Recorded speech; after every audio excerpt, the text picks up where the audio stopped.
ঘটনাটা প্রায় ২ বছর আগের। আমি আর আমার ঘনিষ্ঠ বন্ধু রাহাত, আমরা দুজনেই তখন কলেজে পড়ি। রাহাত একটু আলাদা ধরনের ছিল। সবসময় অদ্ভুত জিনিসের প্রতি তার একটা আকর্ষণ ছিল। ভূত, প্রেত, তন্ত্র, মন্ত্র, ব্ল্যাক ম্যাজিক এইসব নিয়ে ওর প্রচণ্ড কৌতূহল। একদিন বিকেলে আমরা বসে আড্ডা দিচ্ছিলাম।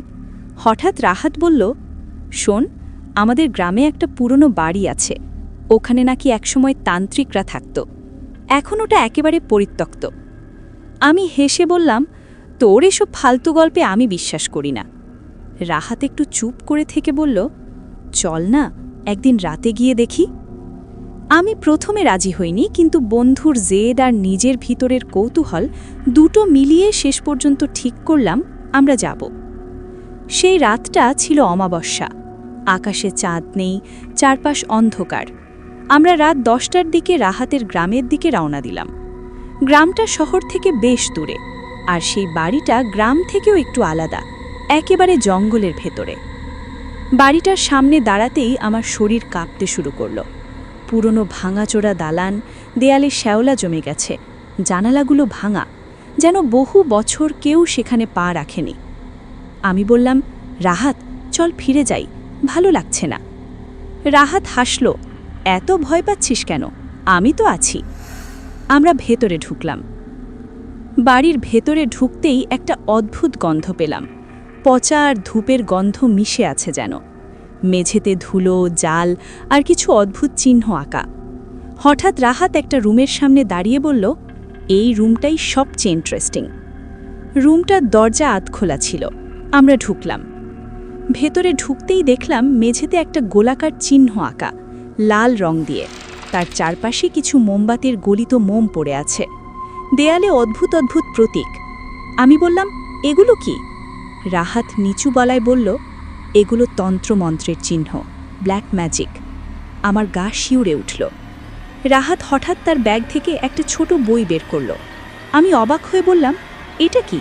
সে বলল, আমি অনেক দিন ধরে এসব নিয়ে পড়ছি, আজ একটা ছোট রিচুয়াল ট্রাই করব।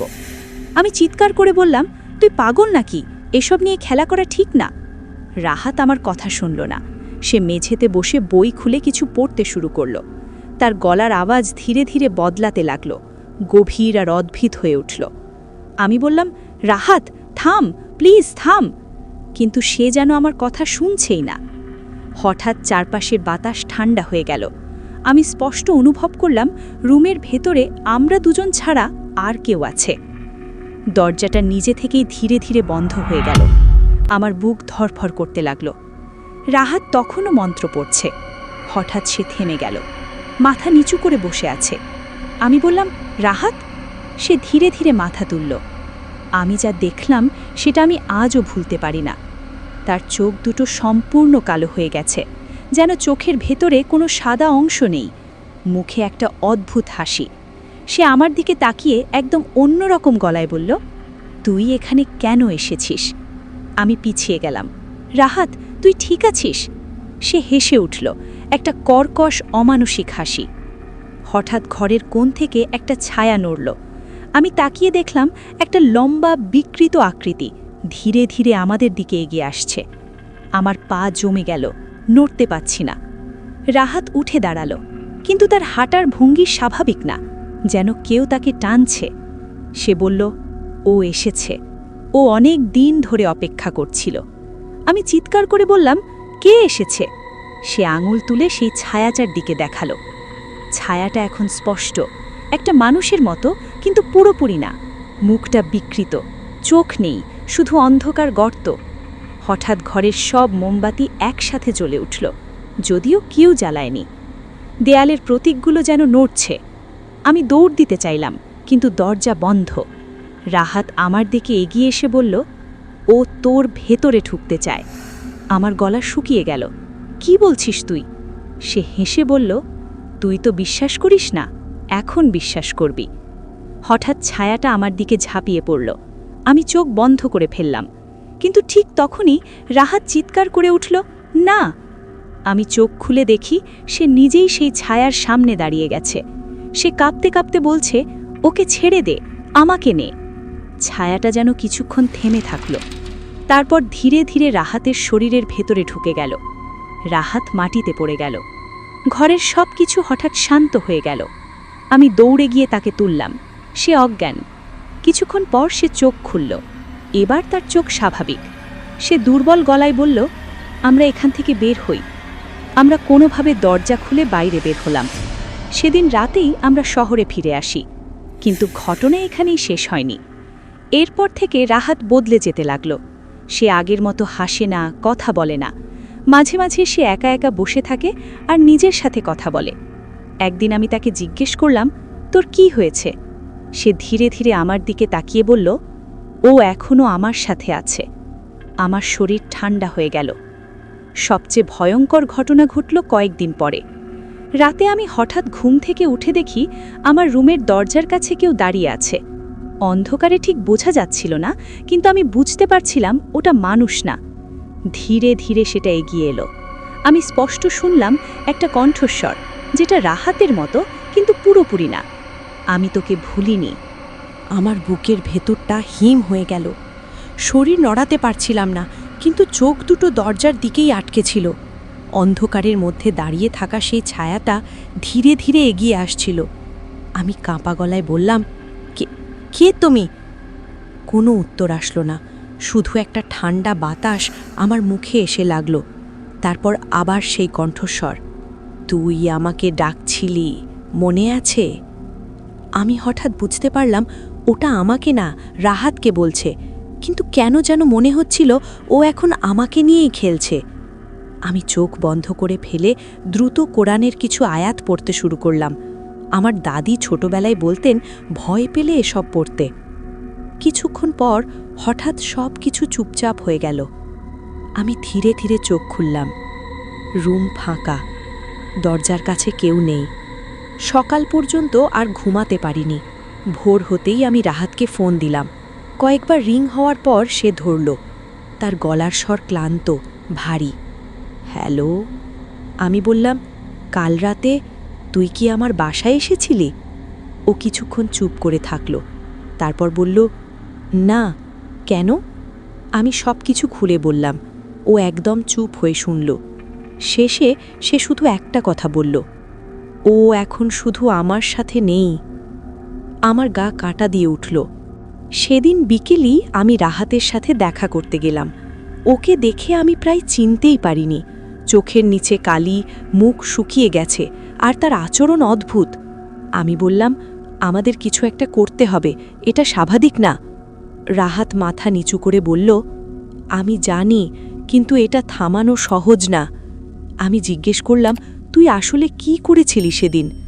সে ধীরে ধীরে বলতে শুরু করল, আমি যে বইটা এনেছিলাম ওটা আসলে একটা পুরনো তন্ত্রের বই। আমি পুরোটা বুঝিনি, কিন্তু একটা অংশে লেখা ছিল, ডাকলে সে আসবে, কিন্তু তাকে ফেরানো কঠিন। আমি রাগে বললাম, তুই না বুঝে এসব করলি কেন? রাহাত কষ্টের হাসি দিল। আমি ভাবিনি এটা সত্যি হবে। সে বলল, রিচুয়ালটা আসলে একটা ডাক ছিল, একটা অদৃশ্য শক্তিকে ডাকার চেষ্টা, কিন্তু সেটাকে বিদায় করার নিয়মটা সে ঠিকমতো জানত না। আমরা ঠিক করলাম, যে জায়গা থেকে সব শুরু হয়েছে সেখানেই গিয়ে এটা শেষ করতে হবে। আমি ভয় পাচ্ছিলাম, কিন্তু অন্য কোনো উপায় ছিল না। 2 দিন পর আবার আমরা সেই গ্রামে গেলাম। এবার দিনের বেলা। বাড়িটার সামনে দাঁড়াতেই আগের মতো ভয় লাগলো, কিন্তু দিনের আলোয় একটু সাহস পেলাম। ভেতরে ঢুকে দেখি আগের সেই রুমটা এখনও আছে। মেঝের চিহ্নগুলো মুছে গেছে কিছুটা, কিন্তু পুরোপুরি না। রাহাত বলল, আমাকে আবার চেষ্টা করতে হবে, কিন্তু এবার শেষ করার জন্যে। আমি বললাম, এটা কি নিরাপদ? সে সরাসরি বলল, না। রাহাত আবার সেই গোল চিহ্নের মধ্যে বসে পড়ল। এবার তার হাতে আরেকটা কাগজ। সে নাকি গত 2 দিনে অনেক খুঁজে এই বন্ধ করার মন্ত্রটা পেয়েছে। আমি দরজার পাশে দাঁড়িয়ে রইলাম। সে পড়া শুরু করল। প্রথমে সব ঠিকই ছিল, কিন্তু কিছুক্ষণ পর আবার সেই ঠান্ডা অনুভূতি ফিরে এলো। বাতাস ভারী হয়ে গেল। হঠাৎ দরজাটা নিজে থেকেই বন্ধ হয়ে গেল। আমি বললাম, আবার শুরু হলো। রাহাত এবার জোরে জোরে মন্ত্র পড়ছে। তার গলার স্বর কাঁপছে, কিন্তু থামছে না। হঠাৎ মেঝের চিহ্নগুলো আবার উজ্জ্বল হয়ে উঠল, লাল আলোয়। ঘরের কোণ থেকে সেই একই ছায়াটা বেরোয় এলো। আমি পিছিয়ে গেলাম। ছায়াটা এবার আগের চেয়ে আরও স্পষ্ট, আরও ভয়ঙ্কর। সে সরাসরি রাহাতের দিকে এগিয়ে গেল। রাহাত চিৎকার করে বলল, তোকে আমি ডেকেছিলাম, এখন তোকে যেতে হবে। ছায়াটা থামল না, বরং তার চারপাশে ঘুরতে লাগল। হঠাৎ রাহাত কাঁপতে শুরু করল, তার চোখ আবার কালো হয়ে উঠছে। আমি চিৎকার করে বললাম, রাহাত থাম। সে কষ্ট করে বলল, আমি থামলে এটা আর যাবে না। হঠাৎ আমার মাথায় একটা কথা এলো। দাদি বলতেন, ভয় বা অশুভ কিছু হলে একা না থেকে পাশে থাকা মানুষকে শক্তি দিতে হয়। আমি দৌড়ে গিয়ে রাহাতের পাশে দাঁড়ালাম। বললাম, তুই একা না, শেষ কর এটা। সে আমার দিকে একবার তাকালো, চোখে কষ্ট কিন্তু দৃঢ়তা। সে আবার পড়া শুরু করল। এইবার ছায়াটা যেন রেগে গেল। ঘরের জিনিসপত্র নড়তে লাগল, দেয়ালে শব্দ হতে লাগল, কিন্তু রাহাত থামল না। শেষ লাইনটা বলার সাথে সাথে হঠাৎ একটা বিকট শব্দ হলো, যেন কিছু ছিঁড়ে গেল। ঘরের সব আলো নিভে গেল এক মুহূর্তের জন্যে। তারপর সব শান্ত, একদম নিস্তব্ধ। ছায়াটা নেই, ঠান্ডা অনুভূতিটাও নেই। রাহাত মাটিতে পড়ে গেল। আমি তাকে তুলে ধরলাম। কিছুক্ষণ পর সে চোখ খুলল। এবার তার চোখ একদম স্বাভাবিক। সে দুর্বল গলায় বলল, শেষ হয়ে গেছে। আমরা দ্রুত সেই বাড়ি থেকে বের হয়ে এলাম। এবার মনে হচ্ছিল জায়গাটা সত্যিই ফাঁকা, যেন কিছু একটা সেখান থেকে চলে গেছে। এরপরের কয়েক সপ্তাহ আমরা দুজনেই খুব চুপচাপ ছিলাম। ধীরে ধীরে সব কিছু স্বাভাবিক হতে লাগল। রাহাতও আগের মতো হয়ে গেল, হাসে, কথা বলে, আগের মতোই। আমরা আর কখনো ওই বিষয়ে কথা বলিনি। অনেক মাস কেটে গেছে। আমি এখনও মাঝে মাঝে সেই রাতগুলোর কথা ভাবি, কিন্তু আর কোনো অদ্ভুত কিছু ঘটেনি। কোনো কণ্ঠস্বর না, কোনো ছায়া না। তবে একটা জিনিস মাঝে মাঝে মনে হয়, আমরা যেটাকে ডেকেছিলাম হয়তো পুরোপুরি ধ্বংস হয়নি, হয়তো শুধু ফেরত গেছে। আর আমি একটা জিনিস নিশ্চিতভাবে শিখেছি, কিছু দরজা আছে যেগুলো খোলা খুব সহজ, কিন্তু বন্ধ করতে গেলে তুমি আর আগের মানুষটা থাকো না। তো ভিউয়ার্সরা, আমার আজকের বলা গল্পটা আপনাদের কেমন লাগলো কমেন্ট করে জানাবেন। আর গল্পটা ভালো লাগলে লাইক করতে ভুলবেন না। আর এরকম আরও নতুন নতুন হাড় হিম করা ভূতের গল্প শুনতে চাইলে চ্যানেলটাকে সাবস্ক্রাইব করে নেবেন। Don't forget click the bell icon. তো ভিউয়ার্সরা, আজকের জন্য টাটা। দেখা হবে নতুন একটা হাড় হিম করা ভূতের গল্প নিয়ে।